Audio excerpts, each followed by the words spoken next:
Amém? Abra sua Bíblia em 1 Coríntios, capítulo 16. Eu preciso que a minha esposa, ela vai ler todo o texto. E depois da leitura do texto, eu quero, à medida que ela vai lendo, só fique atento que eu vou só pontuar as partes aonde eu quero buscar algumas riquezas de Deus. Quantos vieram ouvir a voz de Deus? Quantos vieram ouvir a voz de Deus? Eu preciso que você esteja no culto com esta expectativa. Irmãos, Deus está fazendo coisas maravilhosas entre nós. Ouça aqui, pela manhã nós não tínhamos cadeira mais. Isso aqui estava mega, hiper, super lotado pela manhã. Lotado. E agora pela noite, nós começamos esse culto da noite, há 2 anos atrás, com 14 pessoas. Olha que coisa linda e maravilhosa. Aplauda os irmãos que estão pertinho de você e fala assim, ó, você é resultado de oração, né? Nós começamos o culto da noite, quando vimos que o culto da manhã começou a encher, falou, vamos começar o culto da noite. Começamos o culto da noite com muita dificuldade. E agora, de 14 pessoas, olha a quantidade de pessoas que nós estamos aqui. Sabe por quê, irmãos? Porque Deus está desesperado para salvar pessoas, para alcançar as ovelhas perdidas, para fortalecer os fracos, para levantar os caídos, para dar esperança àqueles que não têm mais esperança e mudar o destino da eternidade de muita gente. Nós não viemos aqui para brigarmos com a Assembleia de Deus, com o Brasil para Cristo. Nós não viemos aqui para brigar com o Quadrangular. Nós viemos aqui para colocar em liberdade os cativos da esperança, aqueles que estavam sendo oprimidos pelo diabo, presos a Satanás. Nós viemos aqui para pregoar o ano aceitável do Senhor. Chegou o tempo de Deus para São Mateus, amém? É isso que nós viemos fazer. 1 Coríntios, capítulo 16, eu quero que você preste muita atenção no texto, tá certo? Pode começar. Quanto à coleta para os santos... Coleta para os santos, presta atenção que nós vamos trabalhar isso daqui a pouquinho. Coleta para os santos. Por que que isso está escrito? Repita comigo, tudo que foi escrito. Repita, tudo que foi escrito. Foi escrito para o meu ensino. Agora o problema, irmãos, é que tem gente que tem olhos, mas não vê. Está na cara, mas ele não vê. Tem ouvidos, mas não ouve. Que Deus nos livre de ter olhos e não ver, ter ouvidos, mas não ouvir a voz de Deus. Sequência. Façam como ordenei às igrejas da Galácia. No primeiro dia da semana... Primeiro dia da semana. Que dia é esse tão importante? Vamos falar. Sequência. Cada um de vocês separe uma quantia em dinheiro, de acordo com a sua renda, reservando-a para que não seja preciso fazer coletas quando eu chegar. Contribua cada um segundo a sua renda. Eu não preciso contribuir do jeito que o Maurício contribui. Eu não preciso entregar aquilo que os outros entregam. Eu preciso entregar de acordo com aquilo que eu tenho. Viu, irmãos? Vamos mudar um pouquinho. Primeiro falando entrega, coleta para os santos. Quem são santos, irmãos? Ah, santo é São Pedro, Santo Antônio, São Benedito, Santo Agostinho. Não. O que significa ser santo? É alguém separado por Deus e para Deus. Diga assim, eu estou aqui porque eu sou um santo de Deus. Entenda o que eu vou dizer, eu não quero agredir, eu não quero ofender ninguém aqui, e nem aqueles que estão assistindo. Mas quem é o homem para declarar que um outro homem é um santo no sentido de entidade?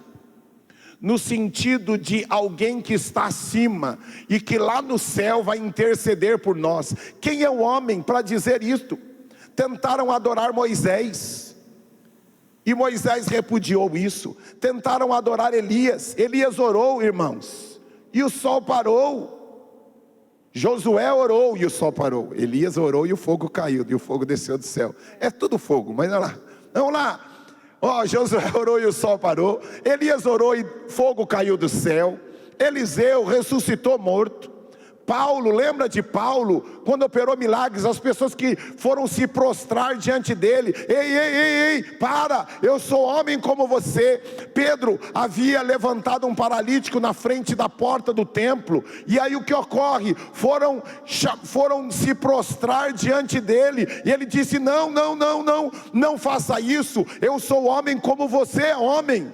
Agora, mas eles, até anjo, olha lá em Apocalipse, o anjo estava mostrando para João tudo o que iria acontecer, e de repente João ficou tão abismado, tão maravilhado com aquilo que o anjo estava mostrando, e com toda a força e glória do anjo, que ele foi se ajoelhar diante do anjo. O anjo falou assim, não faça isso, porque somente a Ele a honra, a glória, o domínio e a majestade. Só o Cordeiro é digno, só aquele que abriu os 7 selos, só o Verbo que se fez carne, só aquele que criou todas as coisas, só a Ele adorarás. E diz o texto de Êxodo, em Êxodo diz, irmãos, que nós não podemos fazer imagem de nada do que há no céu e nem na terra, e não podemos nos prostrar diante dele. Então, existem muitos homens que fizeram grandes milagres no passado e continuam fazendo no presente. Todavia, homem continua sendo homem. Nem anjo, repita comigo, nem anjo e nenhum homem pode ser adorado, porque a adoração é somente ao Criador, ao Deus triuno, ao Deus Pai, ao Deus Filho e ao Deus Espírito Santo. Amém. Vamos aplaudir aquele que é único, digno de ser adorado. O texto diz, verso 2: no primeiro dia da semana, cada um de vocês separe uma quantia em dinheiro de acordo com a sua renda, reservando-a para que não seja preciso fazer coletas quando eu chegar. Ouça aqui, de acordo com a sua renda. Irmãos, não aceite esse tipo de coisa, fazer, insisto novamente, aquilo que é muito para você pode ser pouco para mim, ou aquilo que é pouco para mim pode ser muito para você, ou vice-versa. Não pegue carona naquilo que o outro está fazendo. Cada um precisa ajudar e socorrer o outro de acordo com as suas posses. O que é o seu dízimo é o seu, não é o meu. Como eu e você precisamos tomar cuidado, irmãos, com algumas apelações aí de entregue tudo. Entregue tudo aquilo que você tem condições de entregar. Deus não é um comerciante. Senhor, eu vou dar se o Senhor fizer. Não. Nós precisamos entregar com alegria, com gratidão no nosso coração, porque Ele é o nosso Deus e Ele é o nosso Pai. Agora um detalhe, sabe por que eles estavam fazendo coleta? Para socorrer o povo da Judéia. Aonde tudo começou na Judéia. Foi através dos judeus que Deus se revelou ao mundo. Não é que eles são um povo mais especial do que nós, mas é um povo escolhido que através de Abraão, Deus se manifestou aos homens. Precisava escolher alguém, e Deus escolhe os descendentes de Abraão. E agora, aquele povo estava passando necessidade. Ágabo já havia profetizado que iria acontecer isso, que a cidade de Jerusalém iria passar por uma grande crise financeira. O que isso ensina eu e você? Que homens santos de Deus também passam por dificuldades financeiras. Quantos vieram ouvir a voz de Deus? Porque às vezes a gente acha que a pessoa, se ela está com dificuldade financeira, é porque ela está em pecado, ela deve estar cometido alguma coisa errada. E não, irmãos. Por que nós precisamos orar pela nossa nação e pelos nossos governantes? Por que Deus pede para Daniel, ore pela paz da Babilônia? Era uma cidade idólatra, mas o que? A economia de toda a cidade iria afetar também o povo de Deus que estava morando na Babilônia. Repita comigo, a economia do meu país também afeta a mim. Não, eu sou intocável. Não, irmão, os problemas da nossa cidade afetam a gente também. Agora, o que é que vai fazer toda a diferença? é a nossa reação diante das dificuldades. Porque o povo, Franklin, na hora da dificuldade, pensa em suicídio. Ele quer destruir tudo, ele quer largar a esposa, quer abandonar, quer se matar. Ele entra em depressão.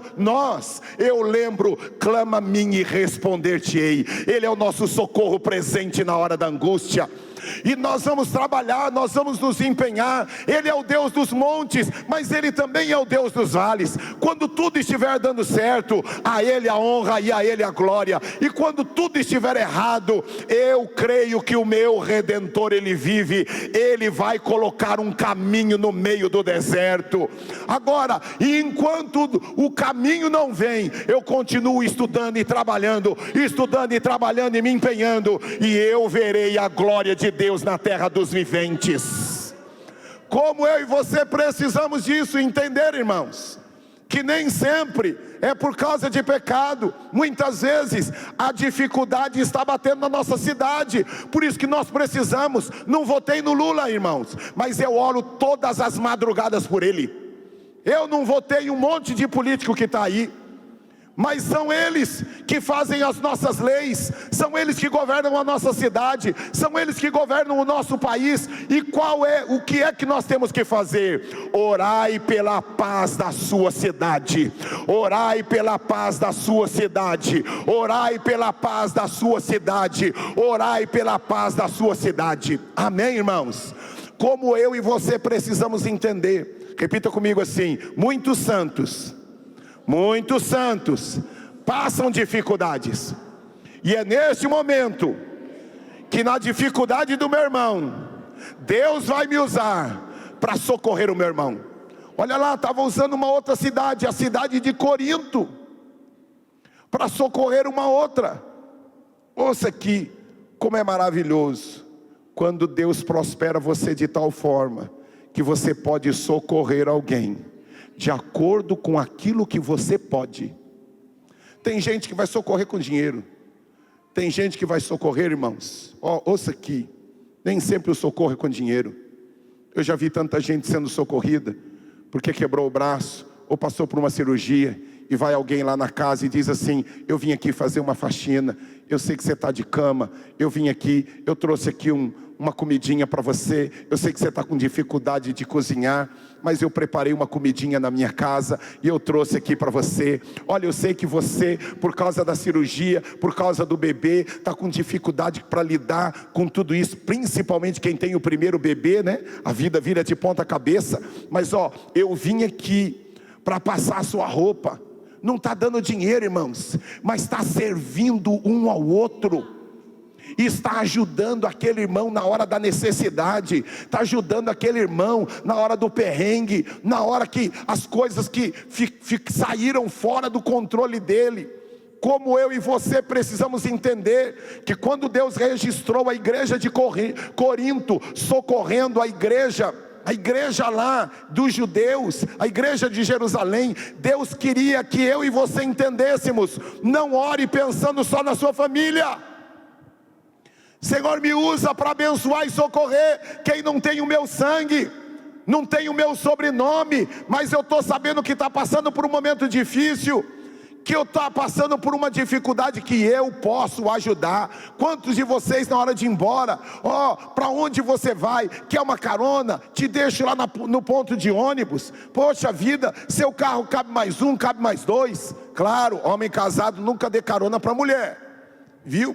Se você estiver sozinho. Agora, se você estiver com a esposa, aí não, você pode dar carona para todo mundo, que fora disso é brincar com o capeta. Mas voltando aqui, né? Uma mulher dando uma carona, ou um casal dando uma carona para alguém. Quando você faz isso, você não está fazendo para uma pessoa, você está fazendo para Jesus. Porque a Bíblia diz que todas as vezes que nós socorremos os pequeninos, tudo que nós fizemos para os pequeninos, nós fizemos para o Senhor Jesus. Amém? Diga assim: Deus quer me usar para ser socorro de muita gente. No momento de muita dificuldade, irmãos, um irmão chegou para mim e falou assim: olha, Deus colocou no meu coração para te dar um carro. Eu falei: o quê? Eu não aceitei, que eu achei que assim, Senhor da glória. Falei: não, eu estou me virando. Não sei quantos viveram uma época, porque nós moramos em Atibaia, e a dificuldade, e eu estava para ser contemplado no consórcio, consórcio não saía, consórcio não saía, consórcio não saía, consórcio não saía, passou um mês, passou 2 meses, aí de repente o irmão chega do nada, assim, eu quero te dar um carro de presente. Eu falei, um carro? Eu falei, não, e saí, de repente aí ele vai na minha empresa, ele me cata no carro, me leva numa agência, fala assim, escolhe, o que você escolheu, eu dou para você. Eu falei, não, eu entrei no meu carro e fui embora. Falei, não aceito isso para mim, deixa para lá. Aí o que ocorre? Ele pegou e falou assim, eu vi que você olhou para um carrinho lá, o valor daquele carro eu acabei de depositar na sua conta. Eu falei, Senhor da glória. Mas sabe o que, irmãos? Eu nunca dei carro para ninguém, mas eu já dei carona para muita gente. Eu já visitei muita gente que eu não conheço. Eu já dei bolo para muita gente. E aquilo que você semeia na vida de gente aparentemente simples, Deus vai usar também outras pessoas para abençoar você. Porque quando nós fazemos, não com o intuito de receber, Senhor, eu tenho condições de socorrer, eu tenho condições de ajudar, me usa para abençoar a minha casa, a minha família, para abençoar quem mora perto de mim. Quando nós fazemos essa consciência de glorificar a Deus, não a gente, a Deus. Senhor, olha, você viu que eu ajudei? Você viu que eu socorri? Você viu que eu dei? Aí, meu irmão, você não vai receber nada de Deus. Agora, quando você faz com a consciência de ninguém precisa saber, eu fiz para que Deus me use para abençoar outras pessoas, você vai ver o que Deus vai fazer na sua vida e na vida da sua família. Vamos aplaudir ao Senhor por isso. Sequência do texto. Verso 3. Então, quando eu chegar, entregarei cartas de recomendação aos homens que vocês aprovarem, e os enviarei a Jerusalém com a oferta de vocês. Se me parecer conveniente ir também, eles me acompanharão. Verso 5. Depois de passar pela Macedônia, irei visitá-los, já que passarei por lá. Talvez eu permaneça com vocês durante algum tempo, ou até mesmo passe o inverno aí. Parou aqui, vamos lá. O que nós estamos aprendendo, podemos aprender neste texto? Um homem que faz planos, irmãos. Onde você vai passar suas férias? O que você vai fazer amanhã? O que você vai fazer no aniversário do seu casamento? Como que você planejou o aniversário do seu filho? Da sua neta, né, meu amigo? A neta. O que você planejou? Como que você planejou surpreender sua esposa, seu marido, seu filho? Como que você planejou mudar de emprego? Melhorar a sua casa? O que você está planejando de fazer de melhoria na sua casa? Lembrei quando eu casei, irmãos, a maioria dos casados é assim, né? A gente casa assim, né? Com a casa, mas nem a casa a gente tinha, era alugada. Mas assim, sem lenço e sem documento. A gente não tinha nada, mas nada é nada. Não tínhamos sofá, casamos sem nada. E aí, o que ocorre? Quando nós compramos algumas coisinhas lá para nossa casa, que muitas foram presentes de casamento, aí o que ocorre? Toda sexta-feira, quando eu chegava em casa, eu sabia que tudo estava mudado em casa. Por quê? A gente não tinha condições de comprar, de fazer uma grande viagem. Então o que minha esposa fazia? Toda sexta-feira ela mudava tudo de lugar. E eu passava em casa, eu falei assim, o que ela mudou dessa vez? Aí ela mudava a televisão, aí a gente já tinha sofá, cada dia o sofá estava num canto da sala, a cama, ela mudava a cama de posição, mudava tudo. Falei, nossa, acho que eu entrei na casa errada. Mas o que? Ela ficava planejando mudanças. Irmão, se você não planejar mudança, planeje mudança diante daquilo que você tem, com aquilo que você pode. Planeje uma pintura nova no quarto, planeje uma luz nova no quarto, na sala, planeje uma cortina nova, planeje. Se você pode viajar para Dubai, vai. Não dá para ir para Dubai, vai para Miami. Não dá para ir para Miami, vai para Porto de Galinhas. Não dá para ir para Porto de Galinhas, vai para Ubatuba. Não dá para ir para Ubatuba, vai para Praia Grande. Você vai encontrar quase todo mundo da igreja lá. Vai para Praia Grande, tá todo mundo lá. Pastor, não dá para ir para Praia Grande. Vá para o Parque do Carmo, filho. É nós lá. Ó, deixa eu dizer uma coisa. O que você não pode é viver uma vida sem planejamento. Tenha metas, planeje avançar financeiramente, cuidar da sua saúde, planeje mudanças na sua casa. O ideal seria trocar todos os móveis. Não dá para trocar todos os móveis? Troca pelo menos a posição, mas faz alguma coisa. Planeje alguma coisa na sua casa. Amém, irmãos? A gente percebe que Paulo era um homem. Planeje visitas.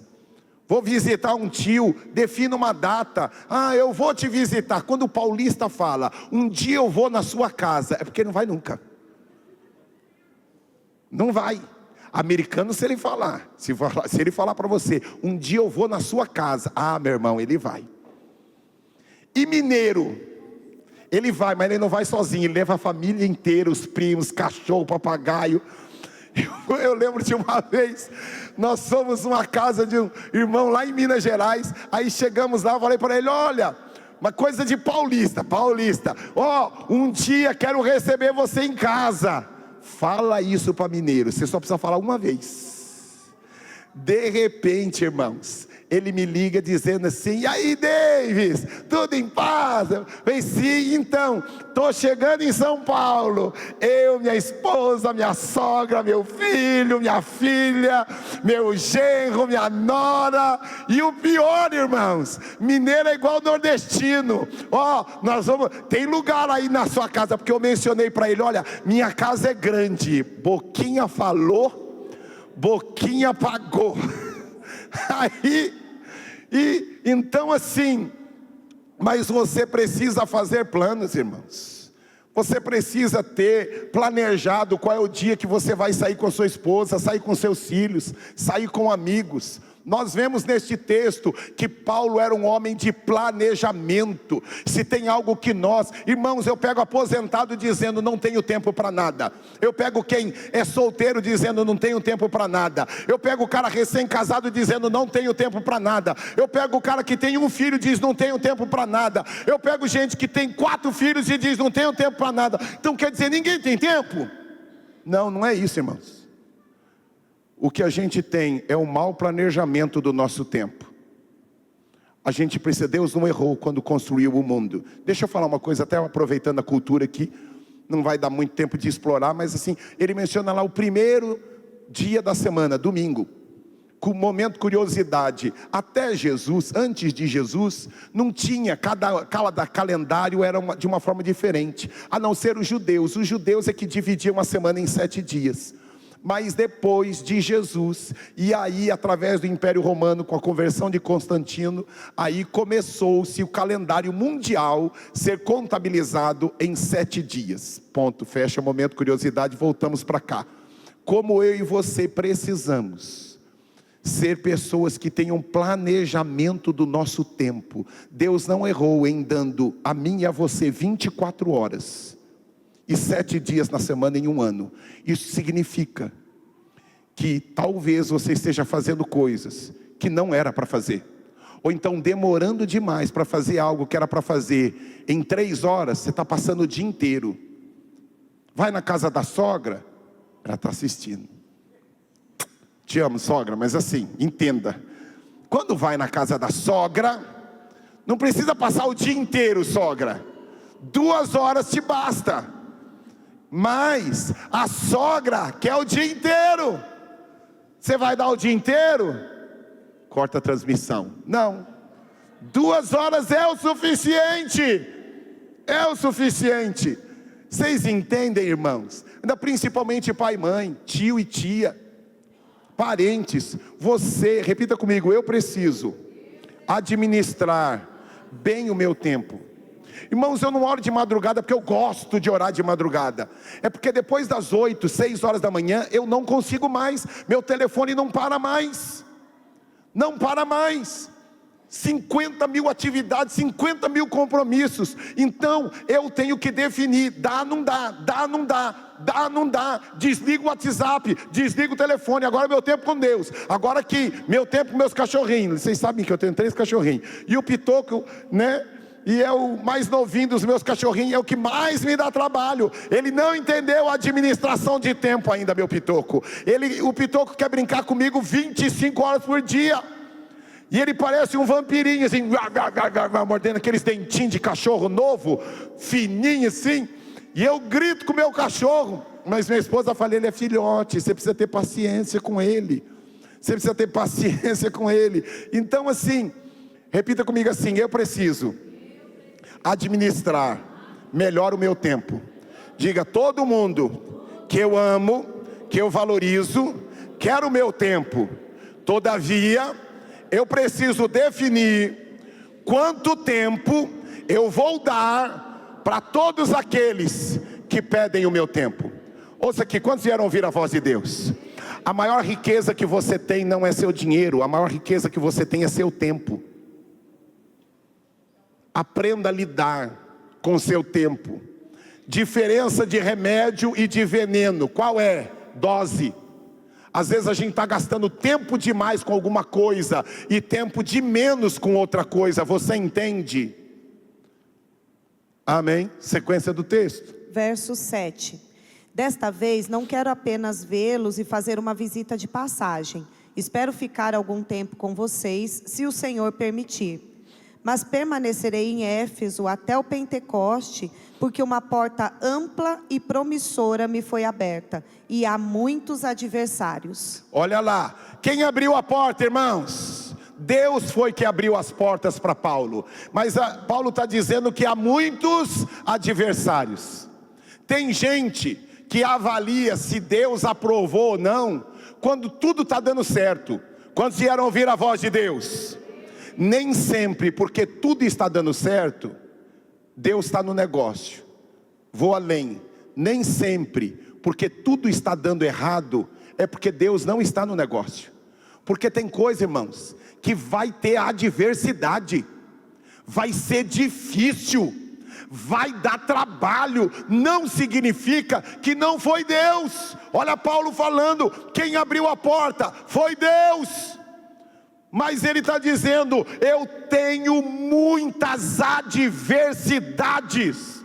Às vezes a gente pensa que tudo aquilo que Deus faz vai ser tudo lindo e maravilhoso, nós vamos surfar. Não, irmãos, muita coisa que Deus faz vai dar trabalho, Franklin, vai ser difícil. Vão dizer que a gente não é a pessoa. Mencionei, quando eu cheguei aqui nessa igreja, a equipe de liderança se reuniu e disse para mim: ó, você é muito legal, muito joia, mas nós não queremos você aqui. Ponto. Foi a forma como eu fui recebido.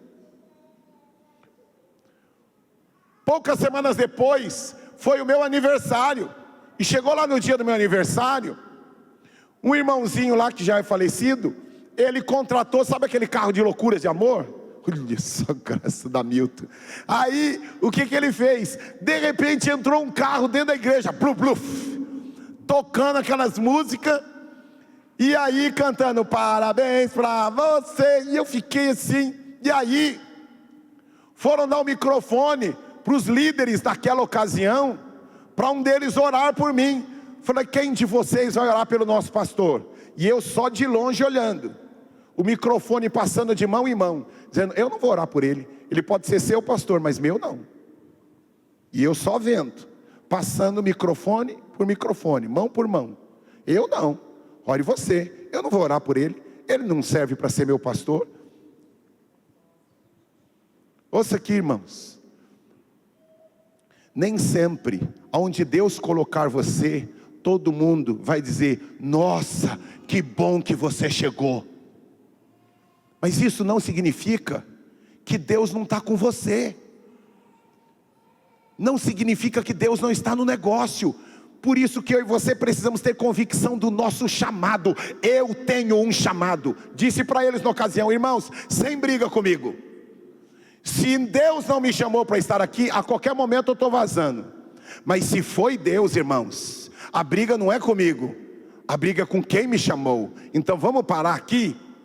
Porque se Deus não me quer aqui, Ele vai me tirar. Agora, e se Ele quer aqui a minha presença? Vocês estão brigando com alguém que eu recomendo, não briguem com ele. E sabe o que eu fiz?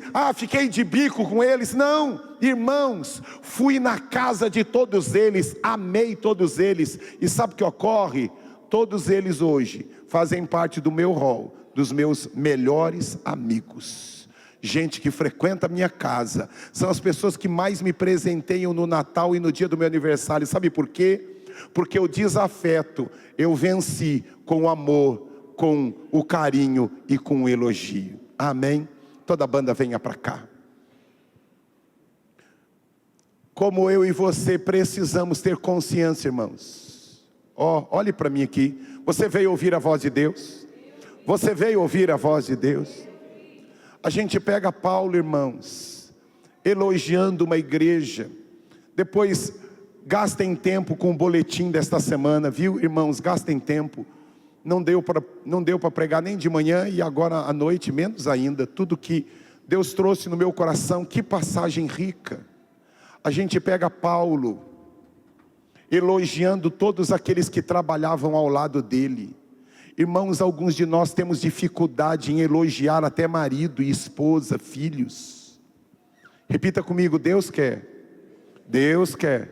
me usar para elogiar todos os que estão perto de mim. Elogie sua esposa, elogie seu marido, elogie seus filhos, elogie seu patrão. Elogiar não é puxar saco não, irmãos. Elogiar é honrar alguém que está numa posição. Elogie não só quem está acima, elogie quem trabalha do lado, e elogie quem trabalha abaixo de você. Elogie as pessoas. Se tem algo poderoso, se chama elogio. Cubra de elogio seus filhos, cubra de elogio seus funcionários, seus colaboradores. A gente vê Paulo cobrindo as pessoas de elogio. Valorize as pessoas. Amém? Amém, irmãos? Que prazer em ter você aqui em nosso culto, assistindo ainda que online, mas há uma alegria tão grande no nosso coração em ter a sua participação neste nosso culto. E eu queria te fazer um convite. Você que sentiu a graça do Senhor atrair o seu coração, quero convidar você a aprofundar ainda mais esse seu contato e conhecer ainda mais deste evangelho poderoso e salvador. E você vai estar vendo aí os nossos contatos, o QR Code, para você ter os nossos contatos e mandar uma mensagem dizendo que você quer conhecer mais deste evangelho da graça poderosa do Senhor. E também você que estava distante, mas a graça do Senhor está atraindo você, a palavra do Senhor tocou no seu coração e você quer se reconciliar com o Senhor Jesus. Também mande uma mensagem, coloque o seu celular aí nesse QR Code, mande para a gente uma mensagem dizendo: olha, eu quero voltar, eu quero caminhar com Jesus novamente, e nós vamos fazer um contato com você. E você também que já tem ouvido esta mensagem na sua casa e se decidiu: eu quero descer as águas do batismo, eu quero confessar publicamente que Jesus é o Senhor da minha vida, eu quero experimentar algo novo de Deus para minha vida. Você também nos mande uma mensagem e eu tenho certeza que aquele que começou uma boa obra em você, ele vai aperfeiçoar. Conte com a gente, a família, a comunidade da Graça em São Mateus está aqui para te servir. Um beijo grande, até a próxima mensagem. Até mais, tchau, tchau.